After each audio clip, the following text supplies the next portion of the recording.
बैठ जाइए सभी। हम लोग माननीय त्रिपाठी सर का स्वागत करते हैं, तो एक बार तालियां बजा दीजिए। त्रिपाठी सर जो हैं उन्हें लगभग 35 वर्ष से भी अधिक का प्रशासनिक अनुभव है। उन्होंने बहुत सारे आईएएस, कमिश्नर, मंत्री, मुख्यमंत्रियों के साथ काम किया है और इतने विद्वान व्यक्ति मैंने अभी तक नहीं देखे हैं। मतलब आप बिलीव नहीं करोगे, आप पीएससी की तैयारी करते हो, मैं भी पीएससी को पढ़ाता हूँ, उनका कोई संबंध नहीं है, पर किसी भी विषय पर आप उनसे चर्चा कर लीजिए, वो आपको नस्त नाबूद कर देंगे। मतलब आप दर्शन कहो, आप इतिहास कहो, आप भूगोल कहो, आप विज्ञान कहो, आप आर्टिफिशियल इंटेलिजेंस ही कहो, उस पर भी डिस्कशन कर लेंगे आपसे।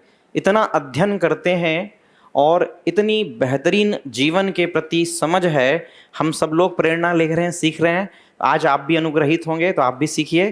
तो आज सर का विशेष सत्र जो है भगवत गीता पर है। भगवत गीता की वर्तमान में क्या प्रासंगिकता है और उसका प्रशासन में कैसे प्रयोग किया जा सकता है। तो मैं समय व्यर्थ नहीं करूंगा, सीधे सर को ही दे दूंगा। सभी को मेरा नमस्कार। मैं डॉक्टर के.एन. त्रिपाठी हूँ और उपायुक्त सहकारिता के पद से सेवानिवृत्त हुआ हूँ।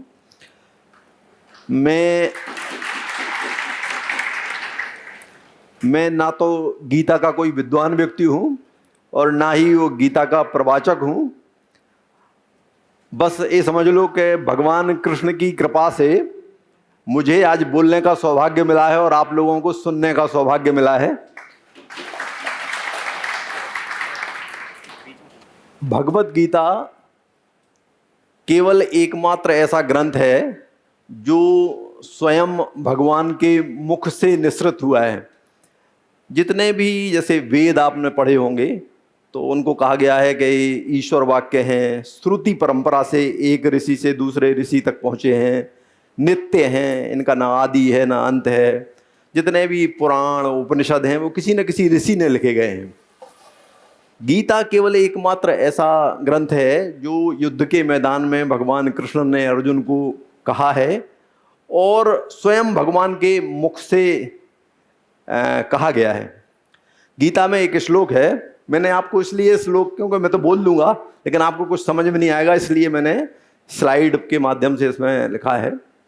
कहा गया है, गीता सुगीता कर्तव्या किमन्ये शास्त्र विस्तरे या स्वयं पद्मनाभस्य मुख पद्माद विनिसृता।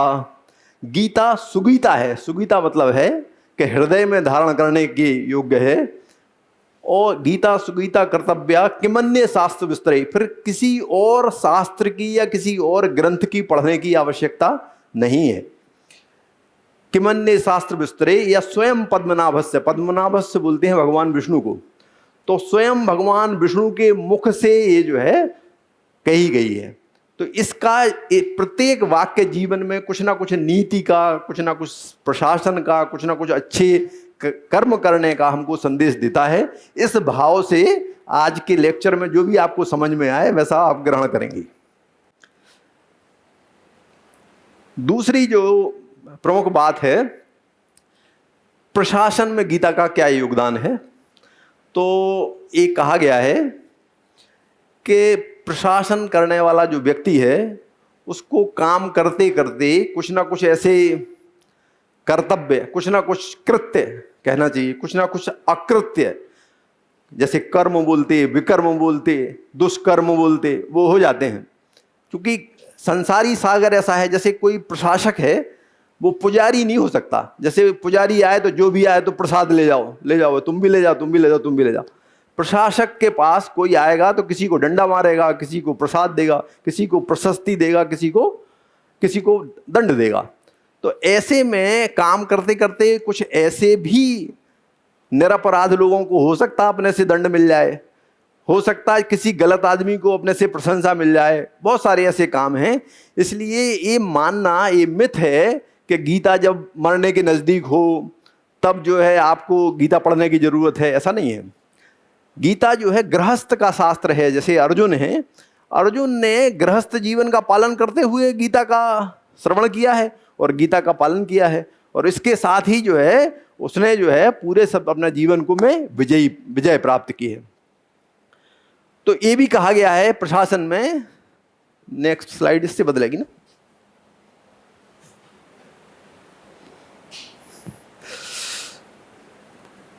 ये कहा गया है मल निर्मोचन पुंसाई जल स्नानन दिने दिने सकृद गीतांबसि स्नानम संसार मलनाशनम। जैसे ही अपने शरीर पर जो है मल एकत्रित हो जाता है तो अपन रोज नहाते हैं। मल निर्मोचन पुंसाई जल स्नानन दिने दिने, रोज अपन स्नान करते हैं। इसी प्रकार गीता के अभ्यास से जो अपने कर्म रूपी जो चीजें हैं अगर जो जमा हो जाती हैं उनमें स्नान करने से ये सब चीजें नष्ट हो जाती हैं।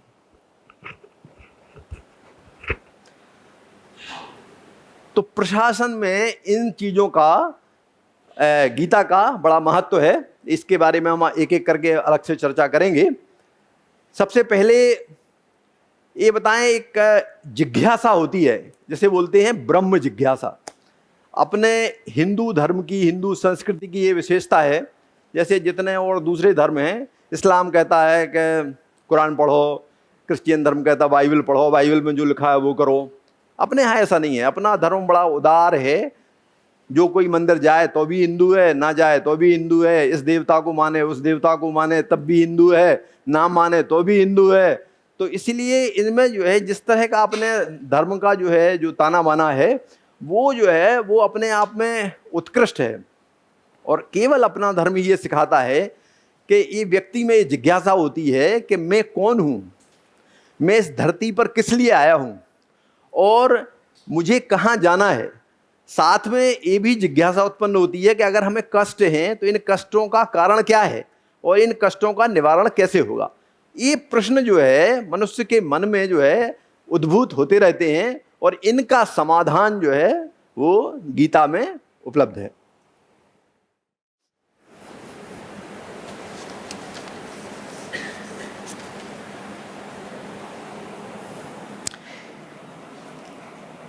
भगवत कृपा का जैसे हमने आपको बताया है कि बिना भगवान की वंदना के ये काम जो है संभव नहीं है।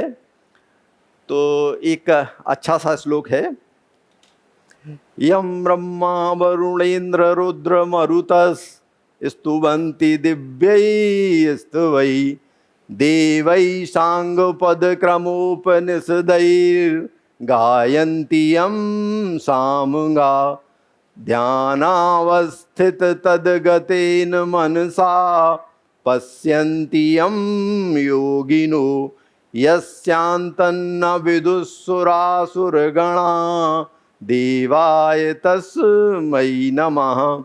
वसुदेव सुतं देवं कंसचाणूरमर्दनं देवकी परमानंदं कृष्णं वंदे जगद्गुरुं।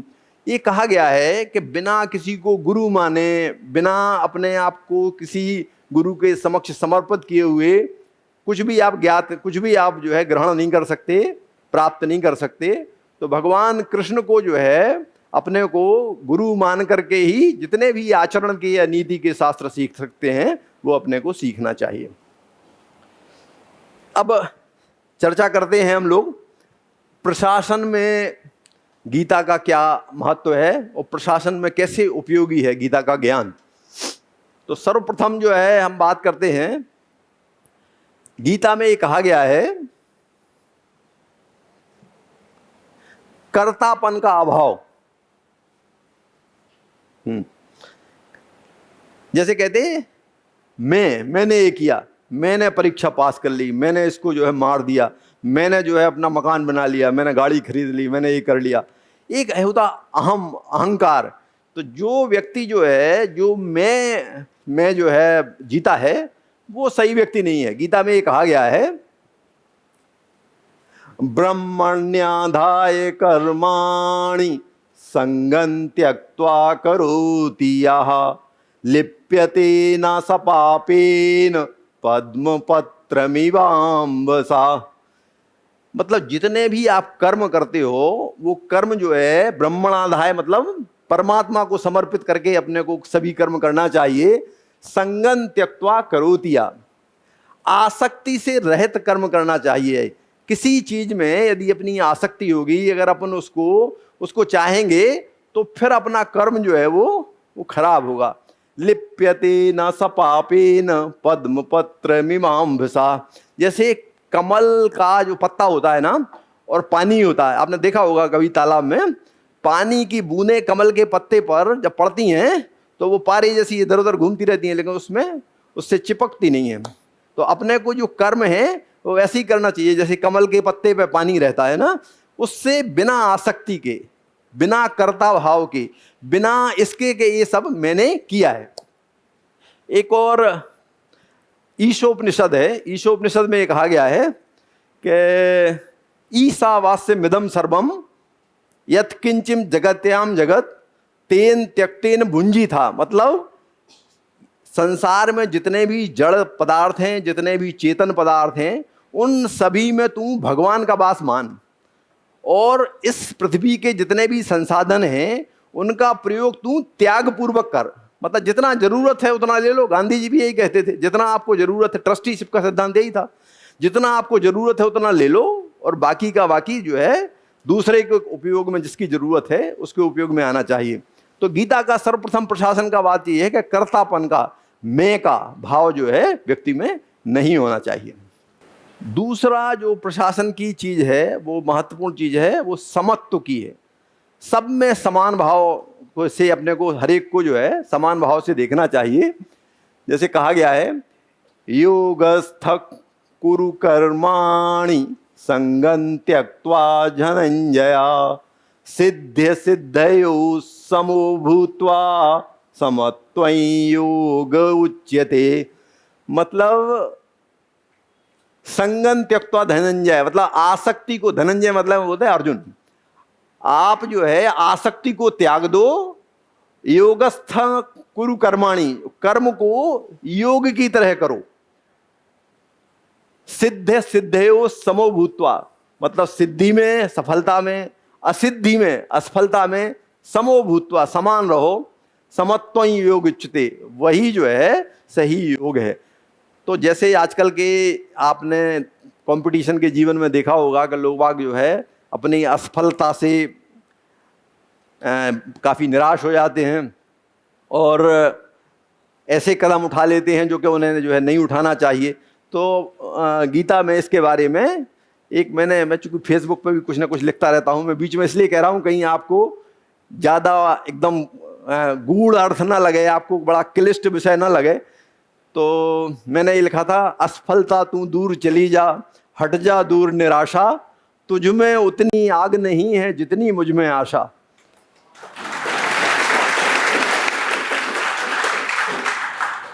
आशा मेरी पत्नी का नाम है, इसलिए मैंने उनकी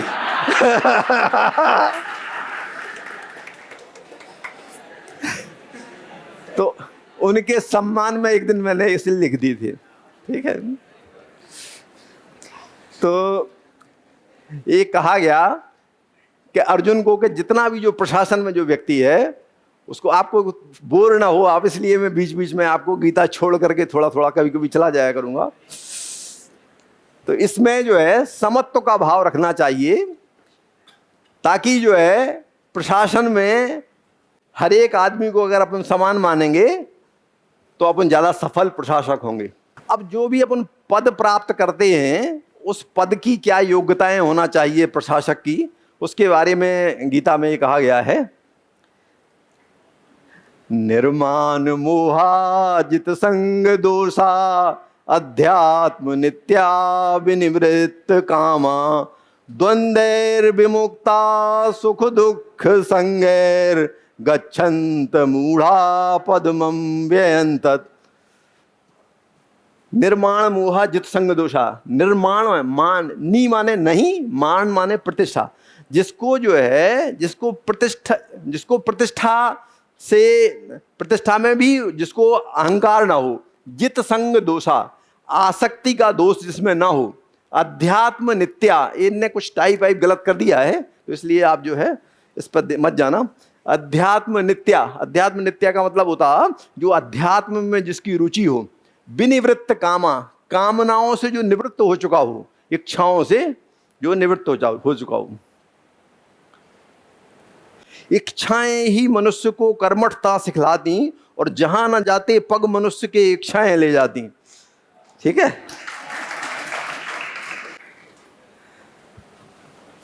द्वंद्वेर विमुक्ता सुख दुख संगेर, मतलब जो सुख दुख के द्वंद्व से मुक्त हो, जो न सुख में सुखी हो न दुख में दुखी हो, ऐसे द्वंद्व से जो मुक्त हो। गच्छन्त मूढ़ा पद्मम व्यंतक, ऐसा व्यक्ति जो है वो जो है प्रशासक के पद्मम व्यंतक परम पद का अधिकारी है। ऐसे व्यक्ति को ऐसा पद जो है वो मिलना चाहिए।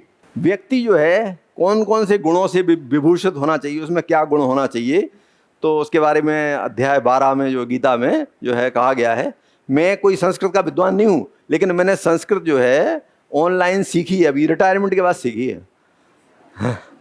तो मैंने सोचा कि ये ठीक अच्छी भाषा है, इसको जो है सीख लिया जाए। तो इसमें क्या है कि जैसे कहा गया है, जैसे भूता ना के ऊपर बिंदी है, इसको माँ पढ़ना है कि वाह पढ़ना है। ये मैत्रहा, ये विसर्ग लगा है, विसर्ग खा है, क्या उच्चारण है, तो इसके जो है व्याकरण के नियम हैं और उसके उच्चारण के भी नियम हैं, जिसके अनुसार जो है पढ़ा है।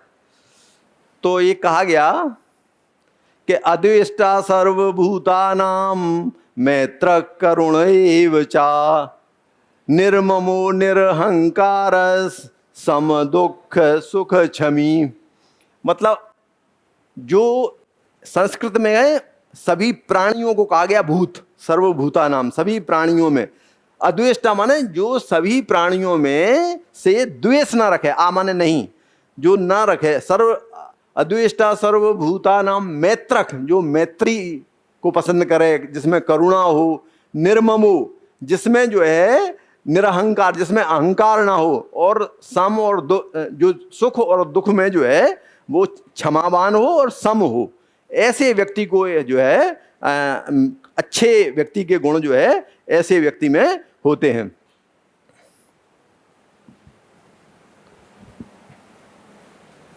साथ में ये कहा गया है संतुष्ट सततं योगी यतात्मा दृढ़ निश्चया मयि अर्पित मनोबुद्धिर यो मद भक्त समे प्रिया। मतलब जो निरंतर संतुष्ट रहता हो, संतुष्ट सततं योगी, जो निरंतर संतुष्ट रहता हो और जो दृढ़ निश्चय वाला हो। मयि अर्पित मनोबुद्धिर, भगवान ये कह रहे हैं कि जो मन और बुद्धि को मुझ में अर्पित कर दे। मयि अर्पित मनोबुद्धिर यो मद भक्त समे प्रिया, ऐसा भक्त मुझे प्रिय है। तो जो व्यक्ति संतुष्ट हो, जो निरंतर संतुष्ट हो, जो आदमी दृढ़ निश्चय वाला हो और मन और बुद्धि भगवान में लगा दे, ऐसा व्यक्ति जो है वो भगवान के पद का अधिकारी है, भगवान के लेवल का आदमी है।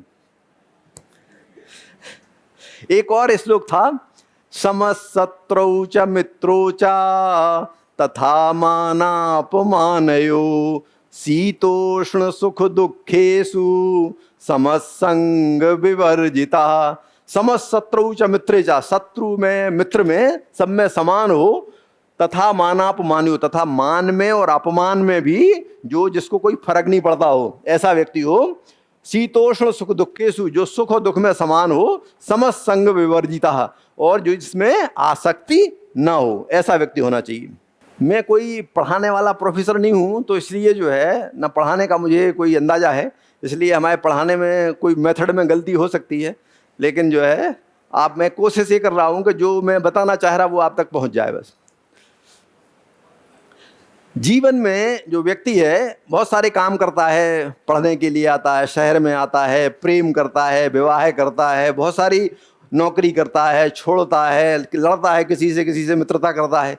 बहुत सारे ऐसे काम होते हैं, उसमें मुझे समझ में नहीं आता कि कौन सा काम हमारा सही है और कौन सा काम गलत है। तो गीता में इस बारे में लिखा है कि आपको आपका टेस्ट, लिटमस पेपर में डालते जैसे देख लेते ना, अम्लीय है कि क्षारीय है, ऐसे ही जो है ऐसा देख लो। ये 2 श्लोक हैं, उसके बारे में कहा गया कि आपको उससे पता चल जाएगा। यत तदग्रे विषमेव परिणामे मृतोपमम, ये वाला जो अक्षर आता है ना, इसका मतलब है कि इसको बड़े जोर से पढ़ना है, दीर्घ पढ़ना है, ठीक है। ऐसा यत तदग्रे विषमेवा परिणामे मृतोपमम तत्सुखम सात्विकम प्रोक्तम आत्मबुद्धि प्रसादजम।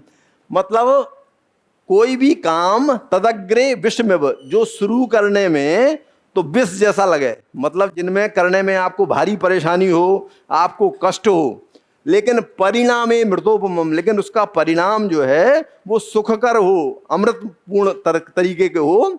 तत्सुखम सात्विकम प्रोक्तम, ऐसा सुख सात्विक सुख है और आत्म की बुद्धि के लिए ऐसे काम को करना चाहिए। शुरू में भले ही कष्टप्रद लगे, लेकिन परिणाम अगर उसका अमृत वाला है तो हमें ऐसे काम को करना चाहिए।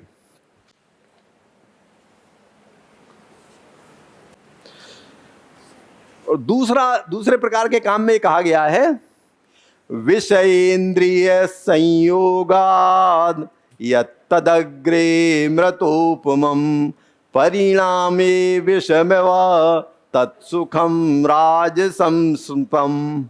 मतलब जो विषय और इंद्रियों के संयोग से जो काम किया जाता है, इंद्रियां होती हैं 5, श्रोतई चक्षुष स्पर्शनंच रसनं घ्राणमेव च, ऐसी 5 इंद्रियां होती हैं।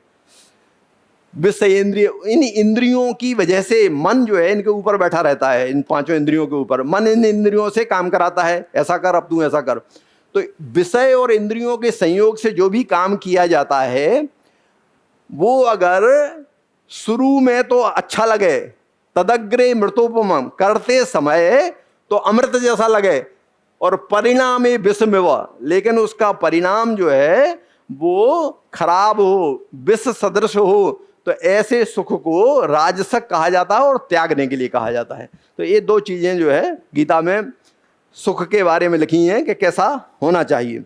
अब ये बहुत जो है इस संबंध में वाद विवाद होता है कि अपने को कौन सा धर्म अपनाना चाहिए, कौन से मतांतर में जाना चाहिए, भगवान की पूजा करनी चाहिए कि नहीं करना चाहिए, जो सगुण भक्ति है, निर्गुण भक्ति है, जो लोग कि कोई देवी जी को मानते तो कोई शंकर जी को मानते, कोई कहते कि भाई धर्म को मानना ही नहीं चाहिए, ठीक है।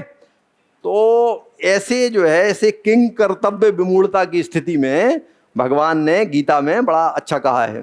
वो कहा है सर्वधर्मान परित्यज्य मामेकं शरणं व्रजा अहम त्वं सर्व पापेभ्यो मोक्षयिष्यामि मा शुचा। ये कहा गया है कि सर्वधर्मान परित्यज्य, जितने भी धर्म मत मतांतर हैं उन सबको तो तू छोड़ दे, मामेकं शरणं व्रजा, और तू तो मेरी शरण में आ जा। भगवान ये कह रहे हैं सर्वधर्मान परित्यज्य मामेकं शरणं व्रजा अहं त्वं सर्व पापेभ्यो, जितने भी तेरे पाप कर्म हैं उन सबको मैं नष्ट कर दूंगा, समाप्त कर दूंगा। मोक्षयिष्यामि, मोक्ष भी दिला दूंगा, मां शुचा, सोच मत कर, ठीक है। सर्वधर्मान परित्यज्य मामेकं शरणं व्रजा अहं त्वं सर्व पापेभ्यो मोक्षयिष्यामि मां शुचा। तो ये भगवान ने इसके बीच का रास्ता बताया है। ये भी कहा है मय्येव मन आधत्स्वा मयि बुद्धि निवेशया निविशिष्यसि मय्येव अत ऊर्ध्वं न संशया। मतलब तू अपनी बुद्धि मुझ में लगा, भगवान ये कह रहे हैं मय्येव मन आधत्स्वा, मयि बुद्धि निवेशया, मन भी अपने मुझ में लगा, बुद्धि भी मुझ में लगा, निविशिष्यसि मय्येव, पूरा मेरे में ही आ जा, मेरे में लग जा। अत ऊर्ध्वं न संशया, तब तेरी उन्नति होने में, क्या कहा गया अपने हिंदू माइथोलॉजी में कहा गया है कि जो भी चीजें नीचे से ऊपर की ओर जाती हैं, जैसे अग्नि है, अग्नि जो है नीचे से ऊपर प्रज्वलित होती है, तो जितनी भी चीजें वो नीचे से ऊपर जाती हैं उनकी पवित्रता और उनकी सुपीरियरिटी, मतलब उनको जो है उच्च स्थान प्राप्त है। तो उन्हें कहा गया कि अगर ऐसा तू करेगा तो तेरी उन्नति में कोई संदेह नहीं है। अब कौन से ऐसे काम हैं जिनके बारे में कहा गया है कि वो नहीं करना चाहिए, वो नरक के द्वार हैं जिसे कहा गया है, जिनका निषेध किया गया है गीता में। कहा है त्रिविधन नरकस्येदन। मैडम समझ में नहीं आ रहा ना? सामने रेड नहीं, पीछे। मैडम जितनी ऊर्जा से अगर हम कह रहे हैं उतनी ऊर्जा से आप सुनो। तो अच्छा लगेगा, हैं?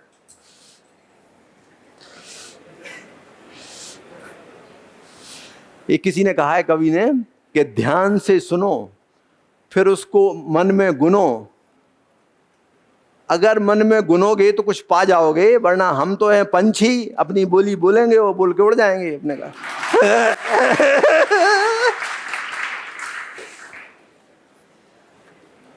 तो ये कहा गया है कि त्रिविधन नरकस्येदन द्वारन्नासन महात्मना कामक क्रोधस तथा लोभस तस्मादेतत्रयं त्यजेत। ये कहा गया है कि 3 नरक के द्वार हैं और उनसे व्यक्ति का नाश हो जाता है, वो हैं काम, क्रोध और लोभ। ठीक है, इनका जो है त्याग जो है करने का गीता में कहा गया है। भगवत गीता में 16वें अध्याय में देवताओं के कहा गया, संसार में केवल 2 ही प्रकार के लोग होते हैं, 2 भूत सर्गो लोकेस्मिन् देव आसुर एव चा देवो विस्तरस प्रोक्तम आसुरम पार्थ में श्रोणी। मतलब केवल संसार में 2 ही प्रकार के आदमी होते हैं, या तो देवता होते हैं या फिर दुष्ट होते हैं। ठीक है, तो देवता के कौन कौन से गुण होते हैं वो कुछ लिखे हैं इसमें, तो मैं बताता हूँ।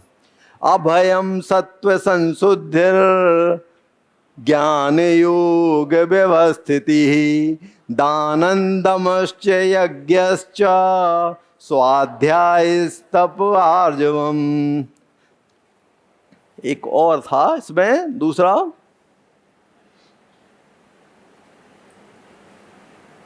अहिंसा सत्यम क्रोधस त्याग शांतिर्पैशुनम दया भूतेषु लोलुप्तम मार्दवम हीर चापलम। मतलब अभय, जिसको भय न हो, अभयम सत्य संशुद्ध, जो जिसकी प्रवृत्ति जो है सात्विक हो, उसको बोलते हैं। अपने अस्तित्व में, जिसकी अस्तित्व की शुद्धि में जो विश्वास रखता हो, ज्ञान में जो विश्वास रखता हो, योग में विश्वास रखता हो, दानी हो, जिसका इंद्रियों का जिसने दमन कर लिया हो, यज्ञ पारायण हो, स्वाध्याय करता हो, और लास्ट में है आर्जवम। आर्जवम का मतलब कोई बताएगा? नहीं बताओ, हिंदी अंग्रेजी सब पढ़ी होगी लेकिन आर्जवम नहीं पढ़ा होगा। आर्जवम का मतलब होता है सरल। सरल। एक अष्टावक्र गीता है, अष्टावक्र गीता में कहा गया है कि दुनिया का सबसे कठिन काम कौन सा है, तो अष्टावक्र गीता में कहा गया कि सबसे कठिन काम है सरल होना, जैसे हो वैसे दिखना, ये दुनिया का सबसे कठिन काम है। तो जैसा व्यक्ति हो वैसा सरल दिखे, तो ये कहे गए हैं देवता देवीय गुण जो कहे गए हैं कि जिसमें भय ना हो, जो अपने अस्तित्व में विश्वास रखता हो, शुद्ध आत्मा का हो, ज्ञान और योग में विश्वास रखता हो, दानी हो, जिसके इंद्रियों का दमन कर लिया हो, यज्ञ पारायण हो, स्वाध्याय में निरंतर रत हो और सरल हो। ऐसे जो है व्यक्ति को में देवीय गुण माने गए हैं। अहिंसा, जिसको क्रोध ना हो, त्याग हो, और जो शांतिर पैशुनो, मतलब जो किसी दूसरे के छेद न ढूंढे, छिद्रान्वेषण नहीं करे। असुर लोगों के गुण भी दिए गए हैं कि असुर लोगों के गुण कौन से हैं, दुष्ट लोगों के। आशा पास सतैर्बद्धा काम क्रोध परायणा ईहन्ते काम भोगार्थम अन्याये नार्थ संचयान। पढ़ के ना सीख गए आप लोग, और क्या।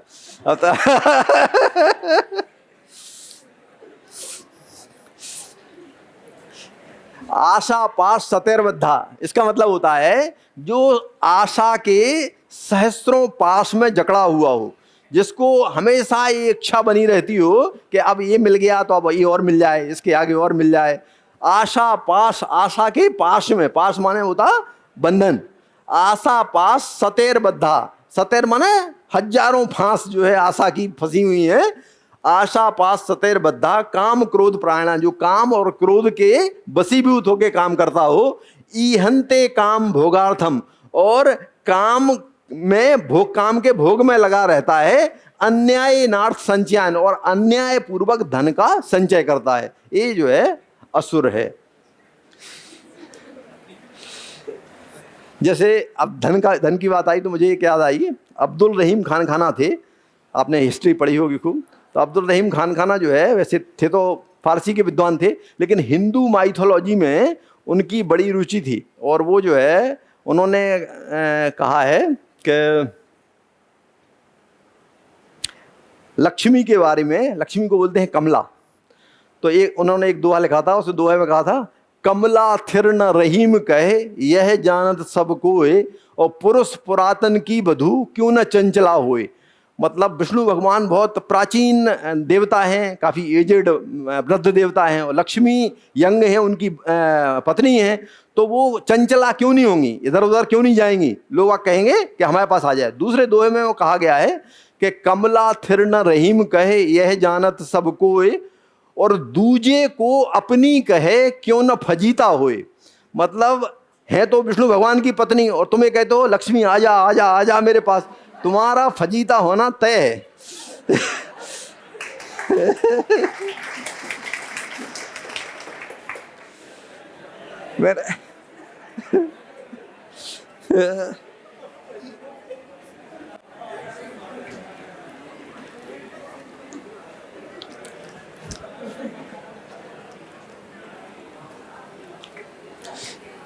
ये तो आपने पढ़ा ही होगा यार, महाभारत सीरियल देखा होगा।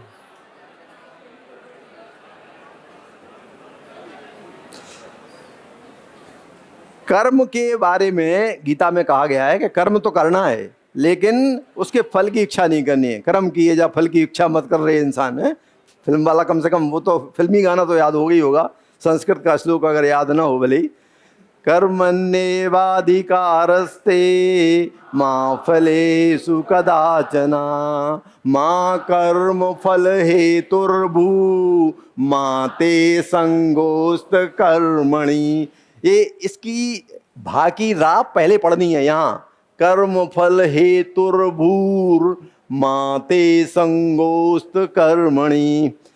अर्थ बिल्कुल स्पष्ट है कि कर्म आपको करना चाहिए, फल की इच्छा, माँ फलेषु कदाचन, फल की इच्छा नहीं करना चाहिए। माँ कर्म फल हेतुर्भू, मतलब तू कर्म का हेतुक भी मत बन, कि जिस कारण से तू कर्म कर रहा है वो हेतुक भी मत बन। माते संगोस्त कर्मणि। और ऐसा भी कभी कभी क्या होता है कि जो लोग सत्यवादी होते हैं वो लोग क्या होता है, उनके उनके जो है कार्यों में कुछ विसंगति आ जाती है, वो जो है विरक्ति या दूसरा वैसा काम करते हैं। तो ये कहा गया तेरे को तुझे जो है अकर्म में भी विश्वास नहीं करना है। संगोष्ठी मतलब ऐसा मत कर कि तू कर्म ही नहीं कर, ये भी जो है ये भी ठीक रास्ता नहीं है। तू तो केवल कर्म कर और फल की इच्छा ना कर।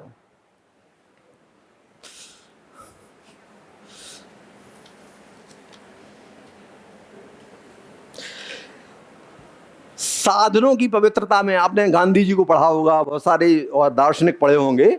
तो जैसे ये कहा गया है कि साध्य तक पहुंचने के लिए अगर आप अनफेयर मीन्स का यूज करते हैं तो वो भी ठीक नहीं है। साधनों की पवित्रता जो है वो ठीक है, साधनों की पवित्रता होनी चाहिए।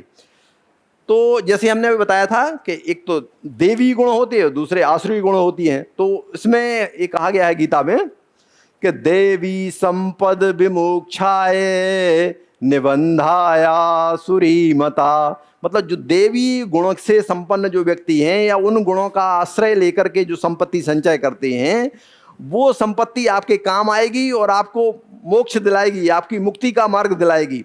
मुक्ति क्या है? मुक्ति कोई ऐसा साधन नहीं है। कहना चाहिए कि जैसे सरकारी नौकरी में आप चले जाओगे तो सरकारी नौकरी सबसे बड़ा भय का कारण है, और भय रहित अवस्था मोक्ष के विपरीत है। भय रहित अवस्था ही मोक्ष है। अगर आपको किसी का भय नहीं लगे, ना बॉस का भय लगे, ना कलेक्टर का भय लगे, ना नीचे वाले का भय लगे, तब आप जो है भय मुक्त हैं, मोक्ष की स्थिति में है। और भी लगे कल पता नहीं हमारी सीआर खराब कर दे, कल हमारी तनख्वाह काट दे, कल के दिन हमारे खिलाफ डी इंक्वायर कर दे, तो ये भय की स्थिति जो है वो ठीक नहीं है। तो देवी संपत्ति विमोक्षा है, वो मुक्त अच्छे गुणों से अगर विभूषित होकर के अच्छे रास्ते से आप काम करते हैं तो वो आपको मोक्ष प्रदान करेगी। निबंध है आसुरी मता, और आसुरी प्रवृत्तियों से संपन्न जो आपने अगर धन इकट्ठा किया है तो वो जो है वो धन के बारे में ये भी कहा गया है कि साईं इतना दीजिए जामे कुटुंब समाए, और मैं भी भूखा ना रहूं और साधु ना भूखा जाए। मतलब आपने आपको अपने उपभोग के लायक मिल जाए, ऐसी आपकी प्रवृत्ति जो है होना चाहिए। एक है निर्णय की स्वतंत्रता। गीता में ये कहा गया है कि, चलिए इसके पहले एक और बता दें आपको कि प्रत्येक जीव में जो है ईश्वर का निवास होता है, ऐसा गीता में भी कहा गया है, अपने जितने भी और हिंदू धार्मिक ग्रंथ हैं उन सब में भी कहा गया है। गीता में ये कहा गया था, ईश्वर सर्वभूतानां हृद्देशेर्जुन तिष्ठति। मतलब सभी भूतों में, सभी जीवों में ईश्वर का निवास होता है और वो हृदय में जो है निवास करता है, ऐसा कहा गया था। और एक और 15वें अध्याय का श्लोक था, सर्वस्य चाहम हृदि सन्निविष्टो मत्तस्य स्मृतिर्ज्ञानमपोहनञ्च वेदैश्च सर्वैरहमेव वेद्यो वेदांत कृद्देव विदेव चाहम। सर्वस्य चाहम हृदय सन्निविष्टो, हर एक व्यक्ति के हृदय में मैं निवास करता हूँ। एक और श्लोक में कहा, ममैवांशो जीवलोके जीवभूत सनातना मनस्स्थानि इंद्रियाणि प्रकृति स्थानि कर्षति। हर एक व्यक्ति के ममैवांशो जीवलोके, मेरा ही अंश है। जीव जो है वो भगवान कहते हैं कि मेरे ही अंश है। जब अगर आप इस तरह की कल्पना करेंगे कि हम भगवान के अंश हैं, तो अपने कर्म जो है, अपने कर्तव्य हैं, वो सब उसी डायरेक्शन में सब ठीक होते चले जाएंगे। मन को वश में रखना चाहिए, इसके बारे में भी कहा गया, जैसे बताया था, श्रोतै चक्षुष स्पर्शनै च रसनं घ्राणमेव च अधिष्ठाय मनश्चायं विषयानुपसेवते। जैसे अपनी घ्राणेन्द्रियां हैं, अपनी रसना है, जीव है, स्वादेंद्रिय है, कर्णेंद्रिय हैं, आँखें हैं और स्पर्श त्वचा है। तो ये पांचों इंद्रियां जो है वो अपना अपना काम करती हैं और मन इनके ऊपर राजा बन के बैठा है, वो इनसे जैसा चाहे वैसा काम करवाता रहता है। तो गीता में कहा गया कि अपने मन को वश में रखना चाहिए। यदि मन अपने वश में है तो बाकी की भी इंद्रियां जो है अपने हिसाब से ठीक काम करेंगी। अब पूरे गीता में इतना सब कुछ जो है कृष्ण भगवान ने अर्जुन को बोला, उसका परिणाम जो है जो निकला है, तो आप भी जैसे प्रतियोगी परीक्षा में बैठे हो और बहुत सारे जो है अध्ययन कर रहे हो, बहुत सारी परिस्थितियां हैं, उन सबके बीच में तालमेल बिठा के बैठे हो, तो परिणाम क्या निकलेगा ये भी गीता में लिखा है। यत्र योगेश्वरः कृष्णो यत्र पार्थो धनुर्धरः तत्र श्री विजयो भूतिर्ध्रुवानीतरति मम। जहाँ कृष्ण जैसे गुरु हैं और अर्जुन जैसे शिष्य हैं, वहाँ ऐश्वर्य और नीति, इन दोनों की विजय जो है वो निश्चित है। तो गीता जो है वो नीति विषयक ग्रंथ है। मैंने इतने सब चीज़ों से बताने का आपको एक कोशिश की है कि गीता में नीति सुझाई गई है। और अपने जो धर्म की सबसे बड़ी खूबसूरती, जो मैंने पहले भी आपसे चर्चा की, कि इतना सब होने के बाद भी भगवान ये नहीं कहते कि तू यही कर, केवल अकेला यही कर। उन्होंने एक बहुत अच्छा उन्होंने कहा है, इति ते ज्ञानमाख्यातं गुह्याद् गुह्यतरं मया विमश्रेत दशेषेण यथेक्षसि तथा कुरु। जो गूढ़ से गूढ़ ज्ञान था जीवन का, मैंने आपको गीता में ये बता दिया। कृष्ण भगवान कह रहे हैं अर्जुन से कि जितना भी गूढ़तम ज्ञान था मैंने आपको बता दिया। विमश्रेत दशेषेण, मतलब तुम इसको पूर्णता मनन करो और फिर इसके बाद जैसा अच्छा लगे वैसा करो। तो मैंने जितना भी आपको समझाया है वो आपको समझा दिया, फिर आपकी इच्छा जैसा आपको करना हो वैसा करो। अंत में एक जो है गीता का एक एकादश अध्याय है, 11वां अध्याय। वो 11वें अध्याय में भगवान के रूपों का, भगवान की विभूतियों का बड़ा अच्छा वर्णन है। और कहा गया है उसमें, वायुर्यमोऽग्निर्वरुणा शशांका प्रजापतिस्तं प्रपितामहश्च नमो नमस्तेस्तु सहर्ष कृत्वा पुनश्च भूयोऽपि नमो नमस्ते सखेति मत्वा प्रशभं यदुक्तं हे कृष्ण हे यादव हे सखेति अजानता महिमानंत वेदन मया प्रमादात प्रणयेन वापि। वो अर्जुन कह रहे हैं कि भगवान, मैंने तुमको भगवान समझे ही नहीं था, मैं तो अपने को इस मान रहे थे कि तुम हमारे साथ खेलने वाले, हमारे जैसे सखा हो, मुझे बाद में पता चला, इसलिए जो कुछ भी मेरे से गलती हुई हो उसको क्षमा करना। तो चलिए आज यहीं विश्राम लेते हैं।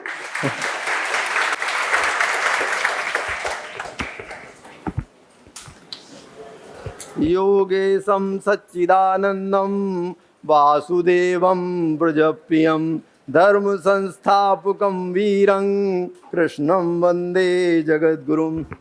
धन्यवाद।